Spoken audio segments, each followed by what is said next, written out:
예수님의 이름으로 기도드렸사옵나이다. 아멘. 예수님께서 한 배에 오르시는 것으로부터 말씀이 시작되어지고 있습니다. 그 배는 누구의 배였습니까? 바로 시몬이라는 베드로의 배였죠. 예수님이 그 베드로의 배에 오르지 않았다면 그는 그저 어부 시몬에 불과한 삶을 살았을 것입니다. 그러나 어느 날 주님께서 그 한 어부의 배에 올라주셨기 때문에 그는 어부 시몬이 아닌 제자 베드로가 될 수 있었다 하는 것을 기억하시기를 원합니다. 예수님이 그 한 배에 올라주셨기 때문에 그의 인생이 변했고 그의 이름이 변했고 그의 삶이 변할 수 있었던 것처럼 여러분, 우리가 다시 이 새로운 2019년 새해를 맞이하여서 다시 새로운 삶을 꿈꾸시고 소망하실 수 있는 은혜가 있기를 원합니다. 주님, 이제 나의 신분이 다시 한번 하나님의 자녀로 바뀔 수 있도록 은혜 베풀어 주시옵소서. 다시 나의 이름이 이제는 예수로 말미암는 그리스도인으로 바뀔 수 있도록 은혜 베풀어 주시옵소서. 주님께서 내 삶에 오르실 때, 우리의 마음에 임하실 때, 우리의 진정한 왕이 되어 주실 때 우리는 2019년을 새로운 삶으로, 새로운 한 해로 맞이하게 될 줄 믿습니다. 그럼 우리 강구하십시다. 주님께서 그 어느 날 베드로의 배에 오르셨던 것처럼 오늘 내 마음 가운데 내 인생 배에 올라주시어서 참으로 주님 나의 주인 되어주시고 내 모든 것을 새롭게 인도하여 달라라고 우리 소망하시는 마음으로 이 한 해를 맞이하시고 또 오늘의 말씀을 함께 나누실 수 있는 그러한 은혜가 있기를 주님의 이름으로 축원을 드립니다. 예수님께서는 그러한 시몬에게 이제 뭐라고 말씀하십니까? 깊은 데로 가서 그물을 내려 고기를 잡아라, 이렇게 말씀하고 계세요. 당시 그들의 상황은 어땠는가? 5절을 보시면 시몬이 대답하여 이르되 선생님, 우리들이 밤이 새도록 수고하였으되 어때요? 잡은 것이 없지만, 밤이 새도록 수고하였지만 잡은 것이 없습니다. 밤이 새도록 수고하였지만 나에게 지금 소득이 있어요? 없어요? 없습니다. 참 재미있는 것이 성경에는 곳곳에 여러 가지 기근에 대해서 나타나 있어요. 기근에는 여러 종류가 있습니다. 비가 오지 않아서 농작물이 자라나지 않는 그러한 기근이 있어요. 그리고 전쟁 가운데 적군이 성벽을 포위함으로 인해서 물자 공급이 끊어져서 그 성중에 임하는 기근이 있습니다. 또 오늘 같은 본문도 있어요. 내가 많이 수고하고 내가 많이 노력하고 내가 많이 고생하지만 들어오는 것이 없는, 소득이 없는, 마치 오늘날의 기근 같은 경제의 기근이 있죠. 그러나 어느 시대 그 어떤 형태의 기근이라 할지라도 분명한 것은 하나님께서는 당신의 자녀들, 하나님을 사랑하는 사람, 하나님을 마음으로 의지하는 사람, 하나님을 중심으로 경외하는 사람들, 그 말씀을 의지하는 사람들은 반드시 기근 가운데서도 채우시고 먹이시고 살려주신다는 것이 성경의 증거라는 것을 기억하시기를 바랍니다. 오늘 베드로와 같이 우리들은 매우 어려운 삶을 살아가고 있어요. 노력하지만, 수고하지만 얻은 것이 없는, 소득이 없는 그런 경제적인 기근의 삶에 우리가 직면해 있다는 것입니다. 그러나 두려워하지 않으실 수 있는 은혜가 있기를 원합니다. 하나님의 자녀들, 당신의 말씀을 의지하는 자녀들은 하나님이 반드시 채워주신다는 것을 기억하실 수 있기를 원합니다. 우리 중에 혹시 오늘 기근을 체험하시는 분 계십니까? 내가 무엇을 하여도 만족이 없고 보아도 다함이 없고 기쁨이 없고 마음의 평강이 없는 마음의 기근, 우리 심령의 기근을 맛보고 계시든지, 혹은 우리 삶에 지금 경제적 기근으로 인해 어려움을 겪고 계시다면 오늘 베드로와 같이 주님의 말씀을 함께 의지하실 수 있는 은혜가 저 여러분의 있기를 원합니다. 베드로는 예수님이 주신 그 말씀에 의지해서 그물을 내렸어요. 그러면 올해 저와 여러분에게 주신 말씀은 무엇입니까? 어떤 말씀이죠? 아멘. 모두 기억하고 계시네요. 오래돼서 다 까먹으신 줄 알았는데 다 기억하고 계시니까 얼마나 감사한지. 너는 내게 불을 치지라. 너는 내게 불을 치지라. 깊은 곳에 가서 그물을 내려라는 그 말씀에 의지하여 순종하여 그대로 행했을 때 베드로의 기근이 거쳐졌던 것처럼 우리에게 주신 약속의 말씀, 너는 내게 부르짖으라는 그 약속의 말씀을 붙잡고 기도할 때 우리에게 다가오는 어떤 형태의 기근이라도 물러가게 될 줄 믿습니다. 너는 내게 부르짖으라. 내가 내게 응답하겠고 내가 알지 못하는 크고 은밀한 일을 내게 보이리라. 우리가 주신 말씀을 의지하여서 6절 그렇게 하니, 오늘의 말씀의 제목입니다. 그렇게 하니, 그렇게 하실 수 있는 은혜가 있기를 원합니다. 교회를 보면서 수근거리는 소리가 많이 있습니다.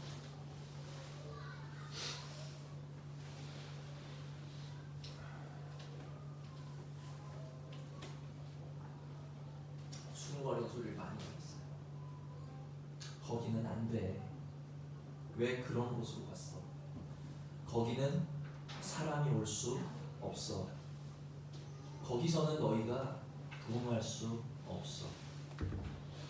이렇게 수군거리는 사람들의 소리를 제가 들으면 마음이 상하기도 하고 굉장히 마음이 슬프기도 합니다. 그러나 저는 그때마다 마음이 상한 채로, 마음이 슬픈 채로, 낙심한 채로 있는 것이 아니라 얼른 정신을 차리는 거예요. 아니지, 내게 주신 하나님의 말씀을 붙잡아야지. 너는 내게 부르짖으라 하셨지. 다시 그 말씀을 붙잡는다는 것입니다. 느헤미야가 성벽을 쌓을 때 주변에서 끊임없이 수군거리는 소리가 있었어요. 도비아와 산발랏을 통해서 너희가 무엇을 하고 있느냐? 그 성은 여우가 올라가도 무너질 것이다. 도비아와 산발랏을 통해서 끊임없이 사람의 소리를 듣게 할 때 느헤미야는 그 사람의 소리에 귀를 기울인 것이 아니라 기도하면서 맡겨주신 성벽을 성실하게 쌓아 나갔을 때 성벽이 완성된 것을 저와 여러분이 알고 계십니다. 과부의 장막터를 넓히시고 돌아오는 많은 영혼들로 그곳을 채우시겠다라고 주님은 이미 우리에게 말씀으로 약속하셨고 절반을 이루어 주셨다는 거예요. 제사하는 양떼들과 같이 하나님을 예배하는 영혼들로 이곳을 가득히 채우시겠다 말씀하신 하나님의 음성에 의지하여서 저는 부르짖을 것입니다. 아멘. 어제도 부르짖고 오늘도 부르짖을 것이고 저는 내일도 부르짖을 거예요. 여기까지 인도되어진 것이 저나 목사님의 어떠한 결단으로 인도되어진 것입니까? 아니에요. 사람의 지혜나 사람의 방법이나 사람의 뜻이나 계산 때문에 우리가 여기에 있는 것이 아닙니다. 여기에 인도하신 분은 하나님이시라는, 하나님이 우리를 이 자리로 인도하셨다는 것을 믿기 때문에 지금 이곳이 눈에 보일 때는 입지가 좋아 보이지 않다 할지라도, 눈에 보일 때는 이곳이 황무해 보이는 땅이라 할지라도 저는 믿습니다. 이곳이 반드시 세상의 중심이 되게 하시고 그로 인하여 행복한 교회를 통해 하나님의 살아계시는 것을 나타내실 것을 이제 믿으신다라면 함께 부르짖을 수 있는 은혜가 저와 여러분에게 있기를 주님의 이름으로 축원을 드립니다. 고기를 잡은 것이 아주 힘이 많아서 그물이 찢어지게 된 것은 예수님의 말씀을 따라서 어떻게 했기 때문이에요? 순종했기 때문이에요. 그렇게 했기 때문이라는 거예요. 그러나 베드로가 예수님의 말씀을 듣고 그렇게 하지 않았다라면 어떻게 됐을까요? 고기를 잡을 수 있었을까요?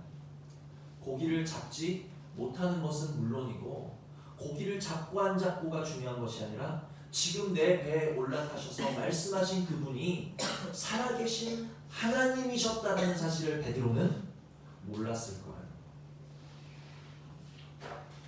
우리 역시도 마찬가지입니다. 우리에게 주신 말씀, 너는 내게 부르짖으라 하시는 그 말씀을 이제 우리가 귀로 들었음에도 불구하고 그렇게 하지 않는다면 우리는 어쩌면 계속해서 기근의 자리에 머물러 있어야 될지도 모른다는 것. 우리가 주신 말씀을 듣고 그렇게 행하지 않는다면 우리는 결코 내 삶에 함께 동행하시는 분이 살아계신 하나님이시다라는 것을 체험할 수 없을 것입니다. 그러나 이제 우리들이 교회에 주신 음성을 따라서 그렇게 하여 순종할 때, 우리가 하나님께 온 마음과 정성을 다하여 부르짖어 간구할 때 우리를 이제 영육간의 기근의 자리에서 떠나게 하실 것은 물론이요, 이곳에 우리와 함께 하시는 살아계신 주님, 내 삶의 주인 되신 주님, 아 정말 당신이었군요 하는 것을 우리로 체험하게 하실 줄 믿습니다. 그러므로 이 말씀을 들으셨다라면 그렇게 하여 이제 함께 부르짖으실 수 있는 그러한 은혜가 저와 여러분에게 있기를 주님의 이름으로 축원을 드린다는 것입니다. 7절을 보시면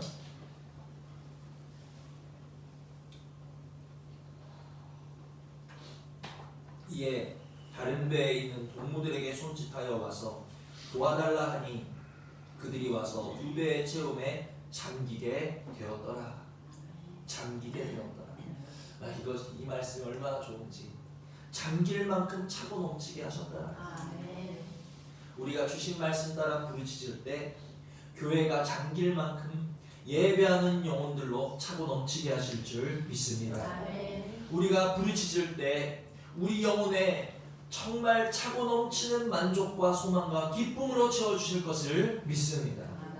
우리가 부르짖을 때 우리의 가정을 사랑과 화목으로 차고 넘치게 하실 하나님, 나아가서 우리의 사업장까지도 차고 넘치게 하실 그 하나님을 소망하시면서 올 한해 열심히 부르짖을 수 있는 그러한 은혜가 저와 여러분에게 있기를 원합니다. 작년에 여리고 성벽에 대한 말씀을 한번 전한 적이 있는데 기억나시죠? 여리고 성벽이 언제 무너졌습니까? 그들이 하나님의 말씀을 순종하여서 잠잠하게 성을 7일 동안 돌았어요. 그러나 마지막 순간에 외치라 할 때 모든 백성이 어떻게 했습니까? 함께 외쳤을 때 성벽이 무너졌다라는 것을 기억하시기를 바랍니다. 저는 올해 주신 말씀이 절대로 우연이라고 생각하지 않아요.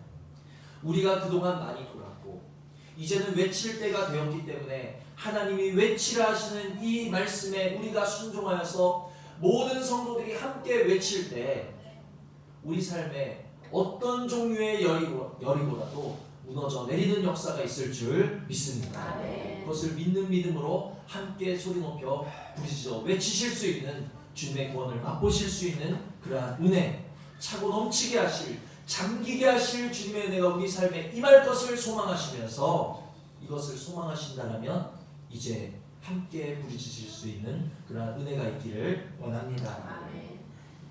작년에 우리에게 내 장막터를 넓히라는 말씀을 주셨어요. 하나님이 이렇게 이루어 주셨잖아요.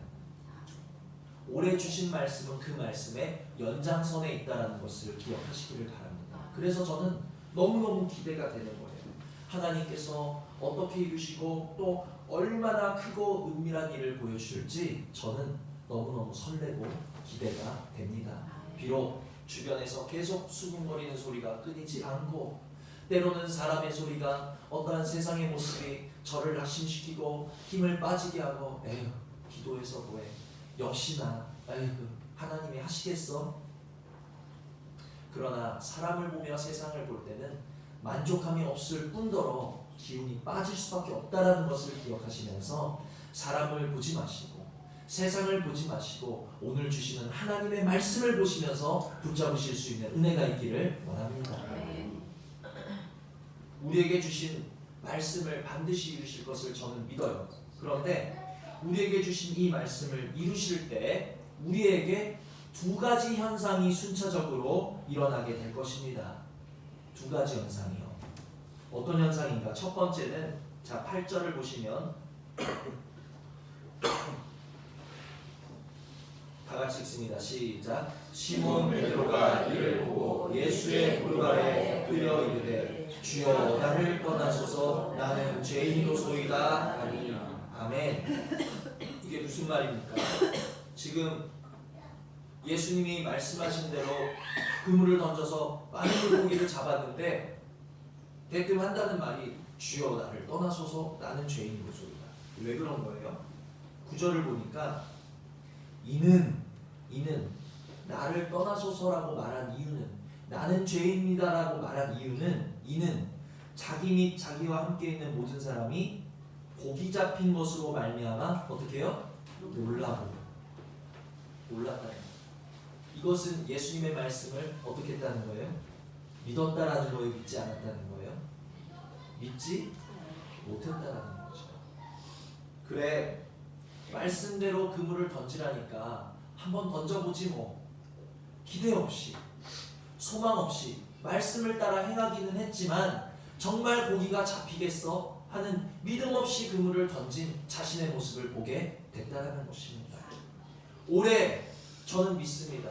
우리에게 크고 은밀한 일을 반드시 행하실 텐데 그때 우리에게 일어나는 현상이 이와 같을 거라는 거예요. 우리는 하나님의 그 하시는 일 앞에서 크게 우리의 마음을 치면서 애통하는 은혜가 임할 줄 믿습니다.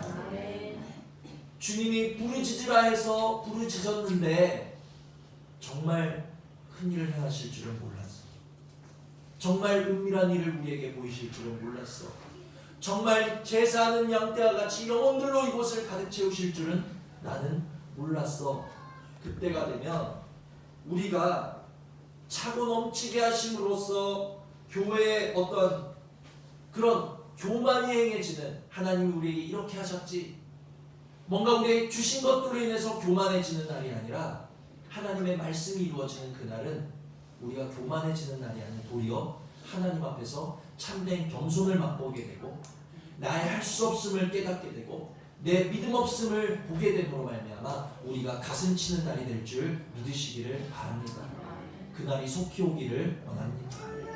주님이 말씀을 이루심으로 말미암아 그 말씀을 내가 누림으로 인해서 내가 높아지는 것이 아닌 도리어 더욱 겸손해지는 은혜, 하나님 앞에 자원하여 마음을 칠 수 있는 은혜, 나의 믿음 없음을 보게 되는 은혜, 그러므로 주님 발 앞에 꿇어 엎드릴 수 있는 그 날이 우리에게 속히 올 줄 믿습니다.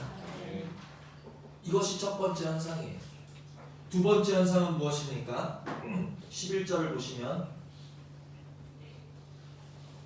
다 같이 읽습니다. 시작. 그들이 베드로를 유치해 두고 모든 것을 버려두고 예수를 따르니라. 아멘.